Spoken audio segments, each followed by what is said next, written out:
Hello, and welcome to this presentation on aftercare in the new home industry and on recent changes to the regulatory environments.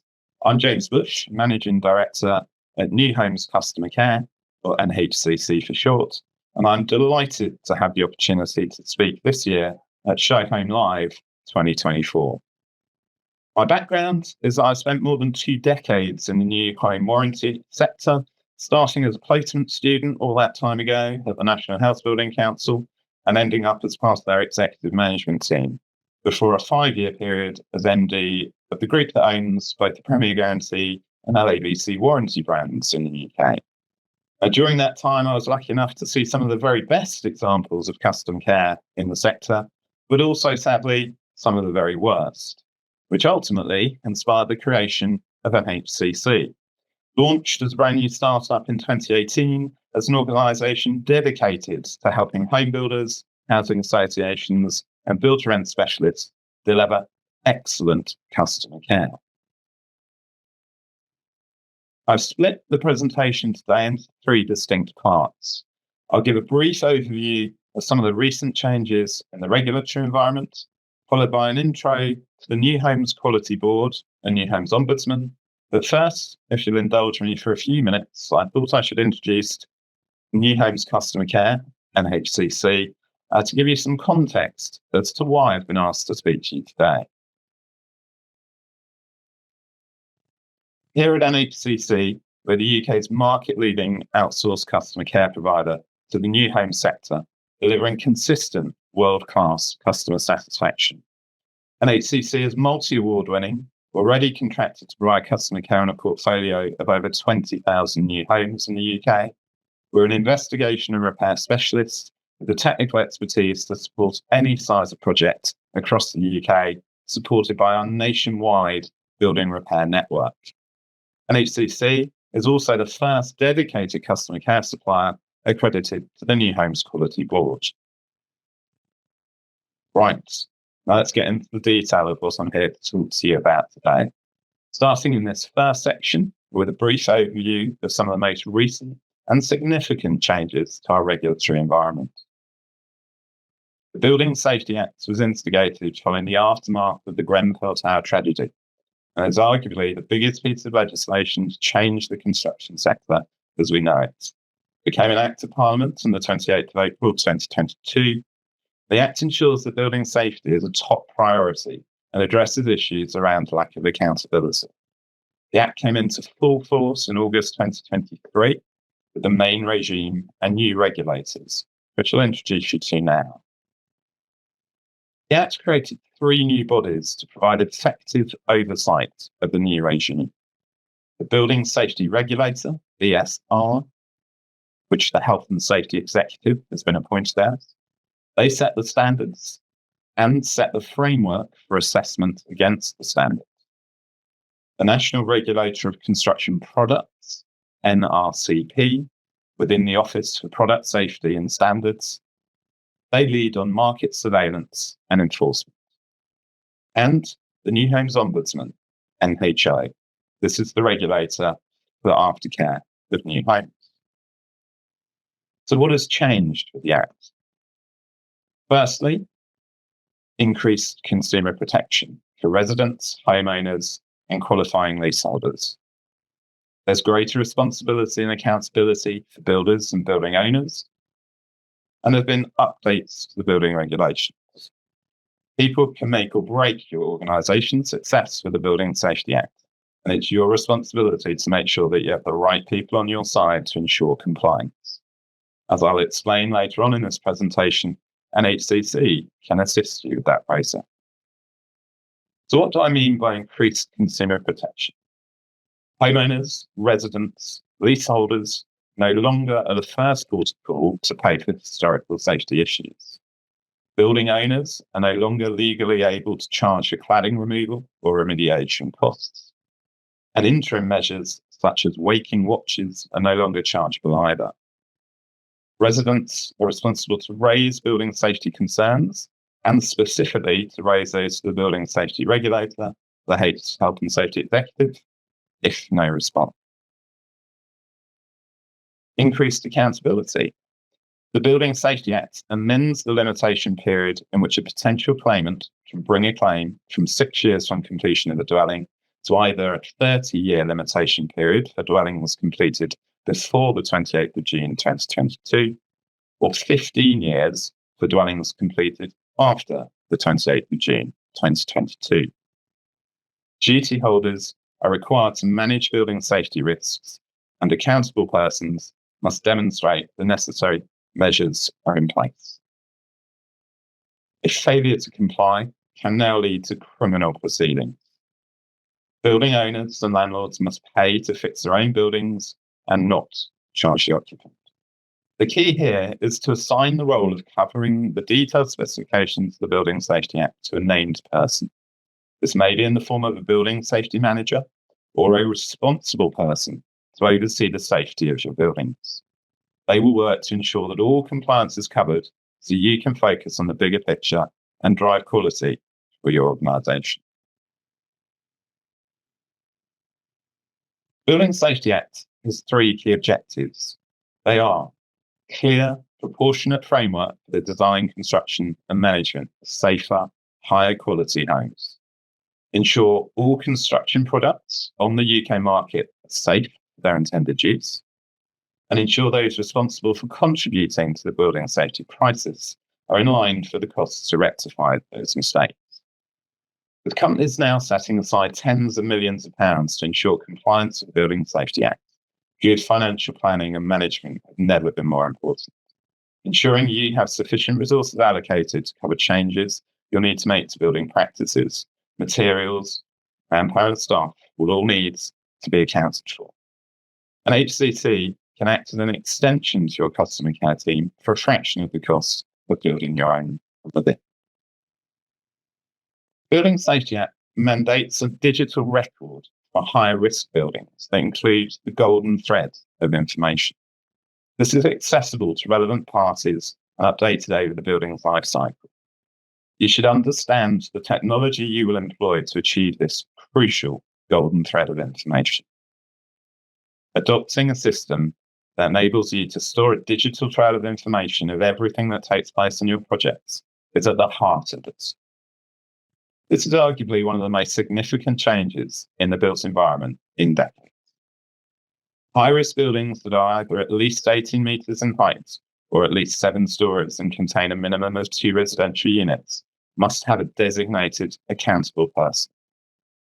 Duty holders must create and maintain the golden thread of the building's information throughout the building life cycle of high-risk buildings. And after the construction phase, the accountable person becomes the organisation or person who has the responsibility for that building. So is it working? Well, the early signs are promising for the Act, with widespread positive industry reaction. The initial case studies published by the New Homes Ombudsman are shown a balance not predicted by some in the sector. And for completeness, I thought I'd include a tweet, or whatever the X equivalent is now supposed to be called, from the CIOB, praising the changes brought in. And that's part 2 of my presentation, a proper introduction to the triplets of N acronyms. In this section, I'll provide an overview of the New Homes Ombudsman, NHO, the New Homes Quality Board, NHQB, and the New Homes Quality Code, NHQC. I'll put here a pause for applause, but as this is the first time I've got all the way through it, but yes, that's the downside of doing presentations on Teams.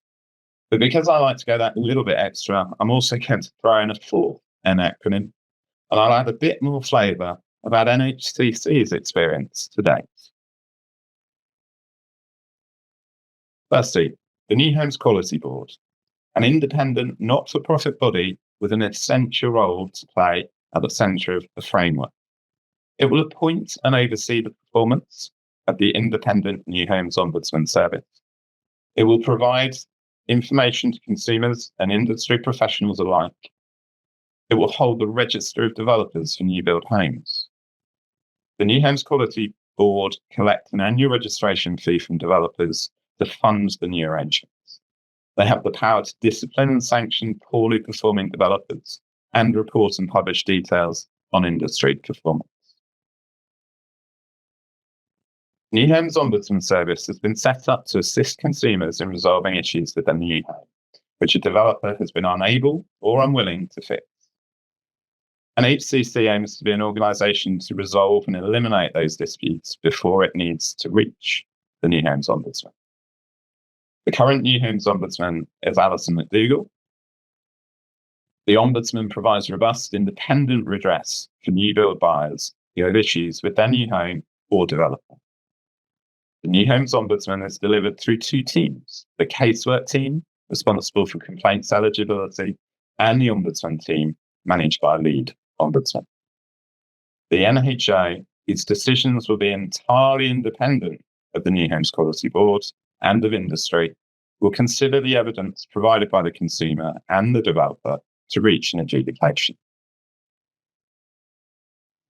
The New Homes Quality Code is an obligation placed on developers to ensure that the home is complete before buyers move into a new home. Here at NHCC, we offer a pre-handover inspection service to minimise the need for snagging or remedial works post-legal completion. So what does the code do? It protects vulnerable customers. It requires the developer to provide all relevant information about the home during the sales process. It sets out requirements for a fair reservation agreement. It allows customers to have a professional carry out a pre-completion inspection. It specifies that a home must be complete before legal completion. Crucially, it requires builders to have an effective aftercare service in place to deal with any issues or snagging problems customers may have with their new home. The code helpfully and specifically gives the options to developers to outsource aftercare to a specialist, which is where we at NHCC come in. The main focus of the code is to ensure that developers have an effective customer care service in place to deal with build defects within the defect liability period. Home builders and developers have to register with the New Homes Quality Board and advise their customers whether the provisions of the code apply to their new home during the sale process. As at December 2023, there were 219 home builders already signed up and following the code, with a further 279 pending applications from other home builders. The implications being that sales may be more challenging if a builder or developer doesn't sign up to the code. But since January 2023, the code remains voluntary, but industry commentators expect it to become mandatory at some point in the future. So, how can NHCC help? Well, here at NHCC, we aim to help builders and developers improve the quality of their new homes at handover. We have a team of trained inspectors covering the UK, carrying out what we call pre-handover inspections for our clients, improving customer satisfaction and reducing costs of defect remediation post-legal completion. NHCC supports your site teams to resolve defects or issues before legal completion and prior to any professional inspection being carried out, as permitted under the New Homes Quality Code. We give our clients and customers a window into our soul in the form of a customer portal, which provides transparent 24/7 insight into the progress and resolution of issues and defects raised. We produce comprehensive reports and quotations to get a property to the required standard right first time. We produce detailed, dedicated reports for clients and projects that are under our care, allowing clients to assess the performance of their own teams. I could talk to you about many examples, but sadly, I only have time for one today. In this example, NHCC's trained inspection team completed pre-handover inspections for clients, and out of the 4 plots surveyed, we found 355 defects, totaling an average of 88 defects per plot. I can almost hear the shock, but it's not an uncommon picture when we first start the PHI process. That process has proven successfully and massively reduce defects at handover, regardless of your chosen warranty provider and their inspection. And has helped a number of clients achieve a 5-star rating of the Home Builders Federation survey results. With this type of information, our clients can save thousands of pounds each year, as works can be completed in one visit from each trade pre-legal completion in an NHCC compliant way, rather than multiple, more expensive visits post-completion, as used to be the case. It also greatly reduces the likelihood of complaints, as these issues are resolved prior to occupancy. As you might imagine, we have so much data at our fingertips, but I only have a short time to give you a brief taster. This chart shows the breakdown of defect categories in 1 month, reported from across the UK, across the homes NHCC provide outsourced customer care for. I'm not going to go into detail on this chart here, but I will, and I can feel the bated breath almost, share our most frequently found defects in the next couple of slides. The top 10 post-completion defect categories are taken from more than 7,000 defects recorded for homeowners post-completion in the last couple of years. NHCC has over 30 different defect categories reported, and top 10 categories accounted for over 4,000 of those 7,000 reported defect types. Now for the fun part, a mini quiz. But sadly, as we're not in a room together, no prizes today. What do you think the answer is? Jot it down on a scrap of paper, or for those of you with better memories than my goldfish mind, hold them in your mind. The activity on screen shows the top 10 most frequently reported defect areas NHCC has identified within the industry. But which of these are the top 3 most commonly reported root cause areas in both 2022 and 2023? I'll give you a few seconds to decide.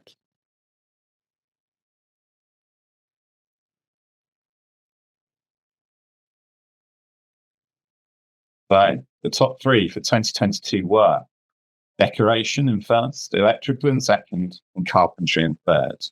Congratulations to those of you who guessed correctly. Now, the top defects found in 2023. Decoration remained at the top post-completion defects, with plumbing in second and brickwork in third. I don't know about you, but this remains a surprise to us, that despite thousands of toolbox talks provided across the industry, the top priority for change to further improve customer satisfaction remains the final trade into property, and arguably the easiest to spot issues with and quickly correct.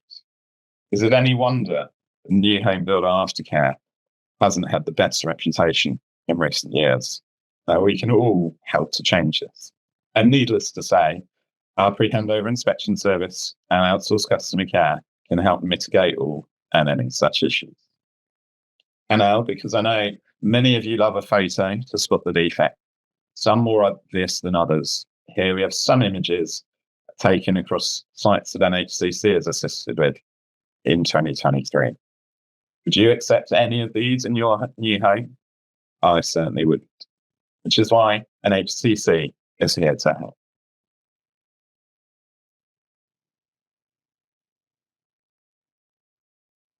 Interestingly, the CIOB recently released their very own report on the new home sector, and the most common defects that they observed were doors not fitted correctly, squeaking staircases, fixing was not level, walls not being true, issues with decoration, there you go, that decoration underlying theme coming through again, and inconsistent brickwork.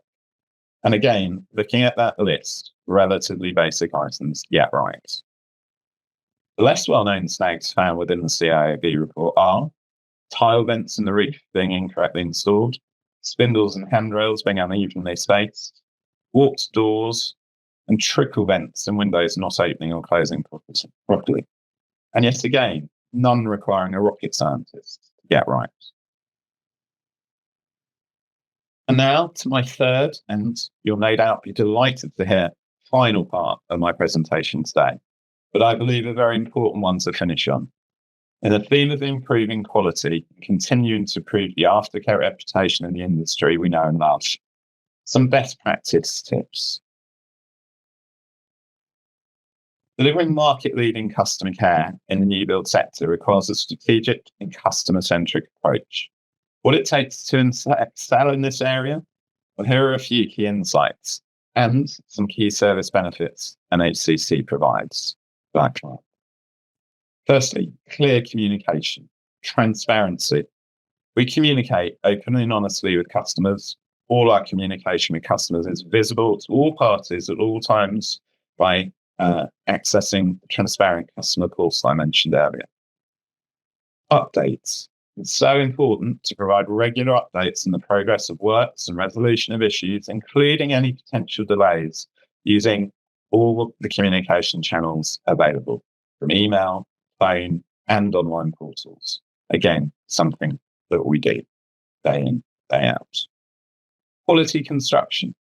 What do I mean by this? Well, the adherence to standards, but not just those set out in the building regs or by the chosen home warranty provider standard. What's the customer charter you've committed to? We help our clients ensure that construction meets or exceeds the standards set. High quality build leads to fewer issues and greater customer satisfaction. And our team across the UK are helping our clients achieve those aims. Quality inspections, including pre-delivery inspections, or as we call them, pre-handover inspections, we actively encourage implementing rigorous quality control measures during and post-construction to identify and address potential issues before official handover. And our pre-handover inspection is a great tool to ensure that right level of quality before handover to a new occupier. Customer education. So, induction sessions. We offer demonstration sessions to help familiarise buyers with their new homes, including explaining maintenance procedures and addressing common concerns. Another service we provide is home demonstration visits, sometimes combined with snagging inspections, to help introduce customers to their new home and offering a truly effective handover process. Documentation. We encourage clients to provide comprehensive documentation, including user manuals and guides, to help homeowners understand and maintain their property, preferably in a digital form that they can access whenever they feel the need. And our team of project coordinators are there always to help and provide that backup information. Efficient customer service. Accessible support is so important. We provide multi-channel access, whether it's telephony, email, web-based portals, to ensure a customer can inquire and raise concerns and have them promptly dealt with at a time to suit them. And having the trained and experienced staff to support that process is so vital. Our customer service staff are knowledgeable, empathetic, and very effective in resolving issues.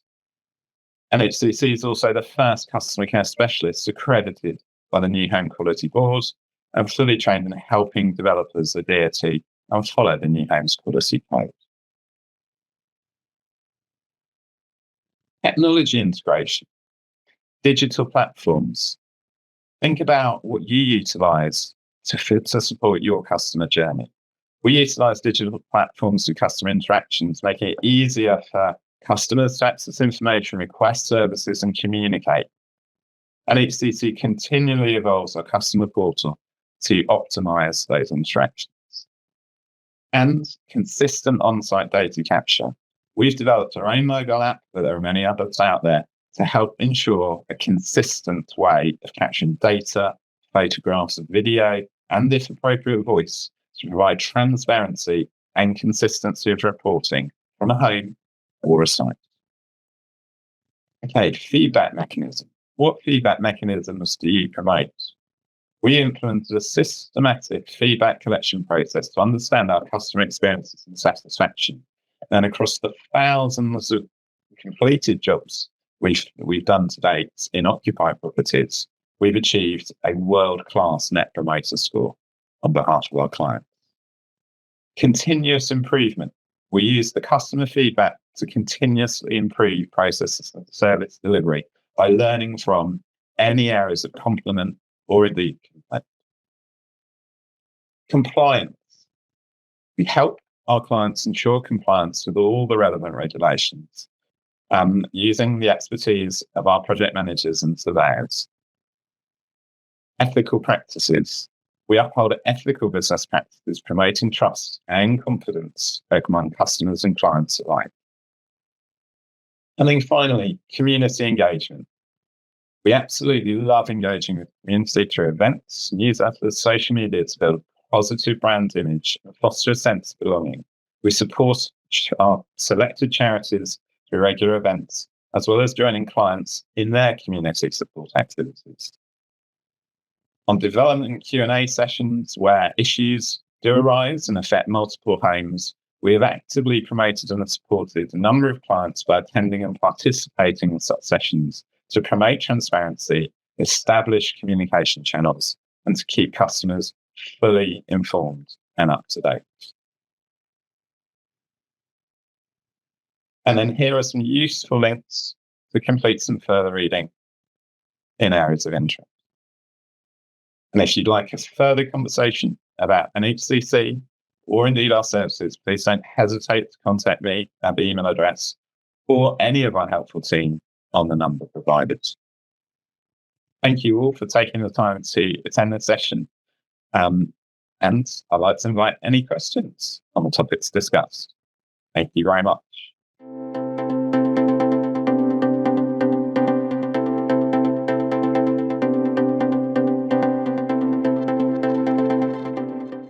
Well, thank you very much, James, for joining us today and for sharing your insight and a fantastic presentation. I do have a few questions, if that's okay with you. Certainly. Thanks. So going back to the slide that you were talking about, the most common snags, I'm curious to know what you think are the main reasons for those issues. For example, is it possibly a lack of skilled workers, or budget and time constraints, or possibly a combination of those factors? I think, Joseph, there's a combination of factors leading to the snagging issues and defects at handover that we certainly see. And that's largely driven by the time pressure to finish to a particular timescale, and inevitably things tend to get condensed at the end if there isn't a structured quality process with those rigorous checks in place. Now, many developers and certainly our clients have recognised the value to be gained from having that rigorous process in place, and hence the pre-handover inspections I mentioned gives everyone a chance to get things right first time before the home buyer moves in. And when these issues arise, you did mention as well that sometimes there's an unwillingness. The house builder is possibly unwilling to resolve these problems and these disputes, and therefore there's the need for the NHO to step in. Why do you think they might be unwilling? Is that the case, or do you think that possibly they're incapable of resolving the issues? Another good question, Joseph. I think there's a culmination of factors leading to what I might have termed in that presentation an unwillingness. You have to bear in mind that a homeowner has just made one of the biggest purchase decisions of their lives in buying a new home, parted with hundreds of thousands of pounds typically, and they're expecting that product to be perfect, when in reality, that new home has been typically tens of thousands of individual component parts constructed and put together by semi-skilled labour in inclement weather in the UK environment. There are things that will go wrong, but as I said, if you've got the appropriate quality checks and very importantly, that very structured, potentially independent, if we're engaged to do it, sign-off process at the end, you're mitigating those issues. In terms of the things we see quite commonly, you have a homeowner that's got a number of issues that they are very determined to get put right. You have a developer that will have their own processes, their own checks, and an individual communicating with that home buyer saying no to certain things in some cases. And the homeowner won't accept no for an answer from the person or people they've just parted with hundreds of thousands of pounds to. And that's where actually part of our service comes in, we're an independent expert and viewed that way. And when we are brought in to help resolve, I suppose, impasses between home buyers and developers, we say very factually, backed by evidence, that these are the issues that the developer should be responding to. There are some issues which, Mr. and Mrs. Homeowner, are your responsibility.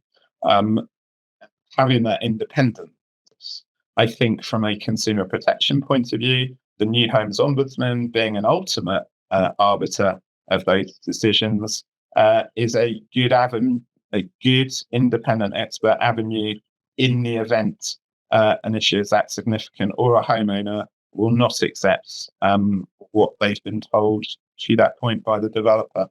But there are ways of, as I said in the presentation, through what we do for our clients across the UK, mitigating the need to ever get a particular issue raised with the New Homes Ombudsman. Yeah, and I guess the best way to mitigate these risks and these problems is by initially being fully aware of the Building Safety Act and keeping up with the changes that come into play. How do you think, what's the best way for house builders to keep up with any updates to the Building Safety Act and also make sure that they're being fully compliant? So another great question, Joseph. Many of our clients have a person within their businesses responsible for such things. We as an organisation keep up to date, as you might imagine, to ensure that we are continuing to deliver best advice and best service to our clients. I've put on one of the closing slides some useful web links, and I would advise anyone to keep up to date with what the New Homes Ombudsman, what the New Homes Quality Board are publishing, and the government website for the Building Safety Act. But if we're engaged with clients, we're making sure that we're helping ensure compliance, particularly with the New Homes Quality Code in that part of the latest regulatory change. Well, thank you very much once again, James, for joining us today and for the work that you're doing to ensure that we have quality homes and happy customers. So, yeah, thank you very much. Thank you very much indeed, Joseph.